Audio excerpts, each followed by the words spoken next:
If you want to know who somebody is, like to their core, you need to stop asking them their astrology sign, their personality test, like corporate performance assessments. Like this one thing will tell you more about a person than anything else. And it is how they board a plane, get into their seat, and then get off the plane.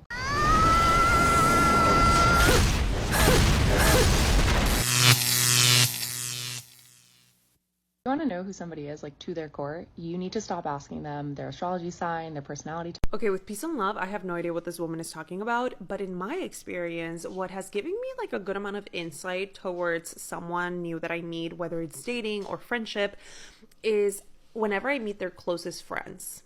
I think that that is a very good indicator of the kind of person they potentially are.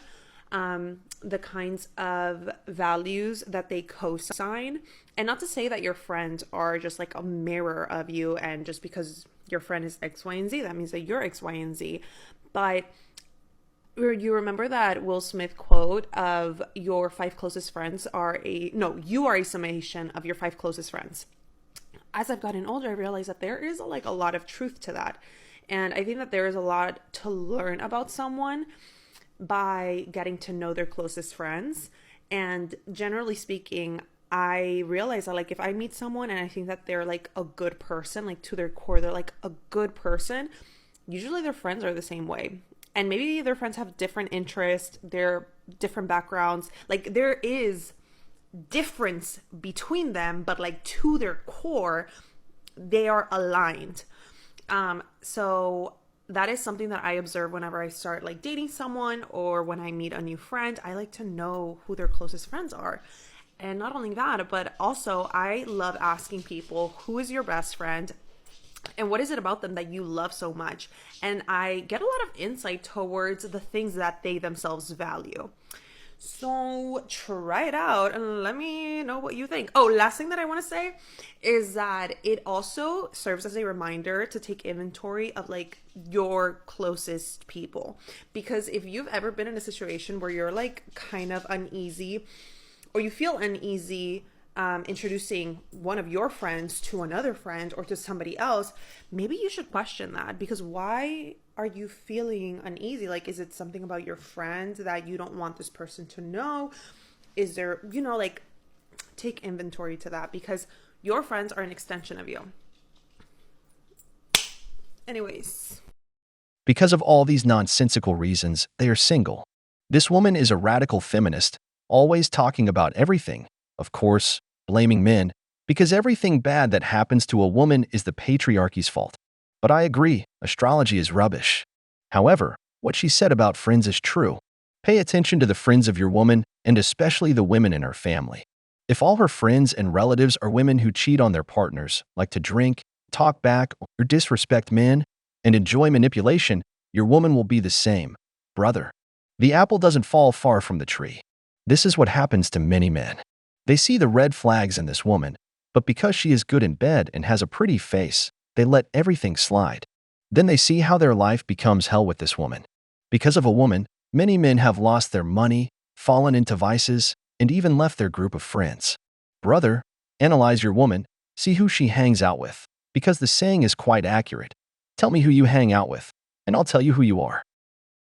She doesn't hold back. Today is trash. Matter of fact, it's below trash. It is a dumpster fire that a bunch of hobos had a circle jerk over. Mainstream media and government give us extremes like Pearl, who is an Uncle Tom to all women, or Jada Pinkett Smith, who is literally the epitome of female narcissism. Where we do have intelligent women like Candace Owens, they only put their little puppet in front of our face where it furthers whatever agenda her sponsor is trying to promote. Cardi B literally took a dump on Instagram Live, and we laughed this indecency off. Kim K sucked her way to $1 billion bandwagon just so her and her plastic husband-hopping sisters could collectively make us feel physically inadequate. So we're perpetually chasing this bad bitch image, which, by the way, got every single one of them dumped, divorced, ditched, or cheated on national television for our viewing pleasure, by the way. And if that's not bad enough, you turn into the VMAs, where every female performer is reciting slut rap half naked, scissoring their counterpart or twerking on stage. The only feminists that do gain any traction are bull dykes that hate men while simultaneously trying to look like one, or transgender women who are attempting to eliminate the classification of women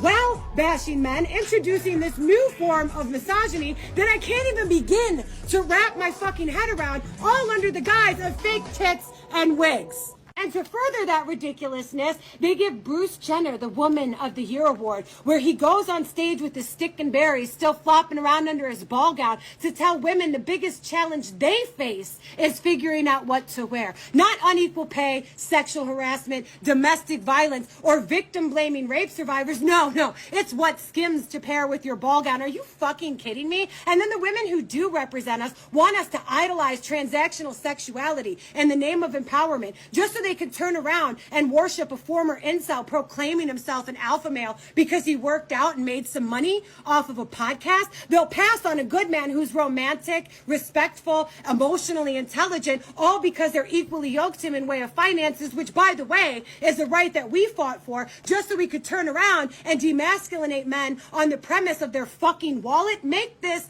make sense. And all of this is at the hands of mainstream media and American government propagating women to such a deplorable point that the genders are now divided. We have eliminated chivalry, romance, and practical gender roles just so we could double down on the slave force and destabilize the American family, turning everybody into a never-ending ATM that they only withdraw from until we shrivel up and die on a fixed income that couldn't sustain any remnants of a happy and healthy life. Tell me what I missed.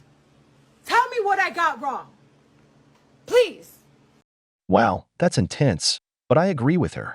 If you pay attention to what current relationships have become, you realize there's something behind all this polarization. For me, it's those big companies, because who are the biggest consumers of cosmetics or clothing brands? Women. Of course, it's more beneficial for them to have a single, independent woman who spends her salary on her image, rather than a family-oriented woman who focuses on her home and children. That's why they demonize tradwives, but elevate feminists without children or a husband, setting the standard that men should be at the feet of women, serving them. They try to destroy masculinity. If you doubt it, just look at men's fashion shows. The more effeminate the outfits, the better, and most of the men are competing with women. Why do you think when a masculine man talks about masculinity as something positive, he is persecuted, accused, and even subjected to legal cases? Examples like Andrew Tate or Jordan Peterson. You just have to see how they treat women who decide to stay at home. How TV channels, major influencers, and all this new TikTok generation are constantly criticizing this, giving toxic advice to women so they end up alone. All these idolized women haven't been able to maintain a marriage. They have all been left, cheated on, or ended up divorcing, suffering immensely. Just look at what happens to many of the older actresses after they enter their 40s. Many end up ruined or with addictions. Just look at what's happening to Britney Spears now. Brothers, the outlook for relationships today is grim. But before we move on, brothers, we want you to support us in our goal for the coming months to reach 50,000 subscribers. We want our family to keep growing, so support us with your like and subscription. Don't forget to leave us your comments. We also have a super chat if you want to support the project. Without further ado, let's continue. Babe, I have a question. Would you die for me? Huh? Yeah, give me a scenario. Okay, so if there was an armed gunman and he has one shot left and he fires it directly at me and you see it coming and you have the possibility to jump in front and catch the bullet for me and you die and I survive, would you do it?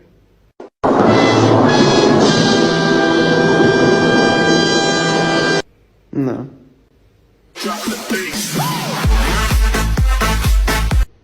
That answer came fast. What do you mean, no? I wouldn't die for anyone. My life's too valuable.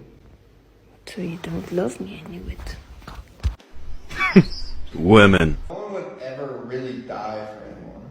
But that's what you say. That's the saying. Would you die for me? I love you so much, I would die for you. But why would I give up my life for your life? So I've loved me longer than I've loved you. Got a point there. It's a precious lesson in self-love, but I just think you're like just in love with yourself a little I too think, much at this say, the only situation I think I would die for someone is my child, because they haven't gotten the... I am giving birth to your child! Not if I'm not here. What? You think I'm gonna save you and then have you go remarry some dude and have a child?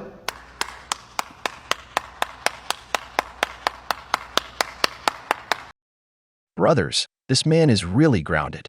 How can it make sense that I would give my life for you? When if forced to choose between my life and yours, as a woman, you would clearly choose mine. So, you don't love me. This is just manipulation, and women are experts in manipulation. In this life, I would only give my life for my children, and that's after a DNA test, to be sure they are really mine and not the child of some other guy. But brothers, this has been asked of many women, your life or your husband's. All of them, absolutely all of them, have chosen their husband's life. So why the heck would I give mine for you? Have you gone mad? If it were my wife, the mother of my children, maybe I would think about it. But I could take care of them just as well as you could if I were not around. Life is sacred, brother. You die. They mourn you for a week if you were good, and then they move on, looking for the next one.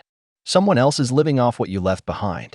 In a year, only your children remember you, and that's if they were old enough when you died, because if they were young, they won't even remember you. The only one who would give their life for you is your mother. That's why a life is only given for a child. So what would you do in this man's position? All the famous Latinas in the US are married to white men. I've given this so much thought, and as a fellow Latina, I have an opinion and I know I'm right. So I also don't really gravitate towards dating people within my own culture. That doesn't mean that I'm out here dating white men though. But it was something that I did question, like, why is that? And I realized that it's because of machismo. When you grow up in a household and you see machismo in your family, in friends, in school, you know how to spot it like this, right? So once you start dating, you're like, oh, I don't want to deal with that, so I'm gonna date people from other culture. But here's where the scam comes in. All cultures are misogynistic because we live in a patriarchy. But the thing is that their misogyny does not look like our misogyny. So it does feel like a breath of fresh air initially. And if you see a lot of the women that stitched this video, a lot of them say that it's because Latinos are machista. Guess what, babes? So is your boyfriend. You just haven't realized it yet. Let's be honest. Most men are looking for more traditional women. Besides the appealing warm culture of Latin women, many men seek women who are connected with their feminine energy. That's why they try to find women from Latin cultures. Plus, it gives them a new vacation spot to visit, like her country of origin outside the United States. But moving on to this woman, who says she has a radar for detecting machismo, apparently it works pretty well, because she's not married yet, doesn't even have a boyfriend. In other words, she's lonelier than the sun at midday on a cloudless day. This mindset of hers, expecting to find a man with no masculine traits or, as she says, not influenced by patriarchy, is unrealistic. Let's face it, the men who are like that are also looking for a man. This woman, despite being Latina, was raised in the US and has the mindset of a Western woman. She's lost her traditional Latina culture and has become one of those radical purple-haired movement followers. Now in her 30s, she's hit the wall, as we all know the wall spares no one. My mom raised me to go, never cook for any man. You're going to be successful. You're not going to have kids until you're in your 30s or 40s. You're always going to take care of yourself first, because this is what she wanted for herself. Right. And she filled me with all of this, and I was like, this is what I want. I am not going to cook for any man. I'm going to be a feminist. And it wasn't really what I wanted. It's so fucking hard, right? In this like Me Too movement, whatever. But like, I don't want to be equal the same as my man. I think that there is a man and there is a woman, and I think that's okay. Doesn't mean I should get paid less, or it doesn't mean that I should, but we don't do the same things and we don't serve the same function in a household. And I think those roles can change and they can be what they are for the right relationship, with whatever you want for yourself. But I didn't really know myself well enough to know that I am much more traditional. Exactly, this woman saw through the lies her mother told her. She didn't let her brain be washed with the slogans of the purple-haired movement. A conscious woman knows there's a man and there's a woman, and that's not a bad thing. We are here to complement each other, no matter what they try to say otherwise. This woman got married young and had her children, and still, she succeeded in life. But most women view this path as if they will become slaves to men. A man who loves his woman wants to see her shine and be happy. A man just wants to form a team with you, to let him lead the relationship. But leading is not about forcing, which seems to be what those of the purple-haired movement think. Now this woman is happy. If she had listened to her mother's advice, where would she be now? Here, I want you to see what happens when a woman is raised by a single mother. These women, because of their bad decisions, end up influencing their daughters to look for men with money or to not depend on any man. This ends up making women who end up alone, repeating the same mistakes, or going out with the classic Chad. Men who bring nothing to the table but their seed, ending up just like their mothers, single and alone, like the old cat lady. Brothers, the wall spares no one. We've reached the end of the video, but before we go, the questions are for you. Would you give your life for your wife or girlfriend? How do you identify patterns that a woman would make a good or bad wife? If you enjoyed the video, make sure to give it a thumbs up, subscribe to the channel, and hit the notification bell. Your support means the world to us and motivates us to create more content. Stay tuned for the next exciting video from The Wall.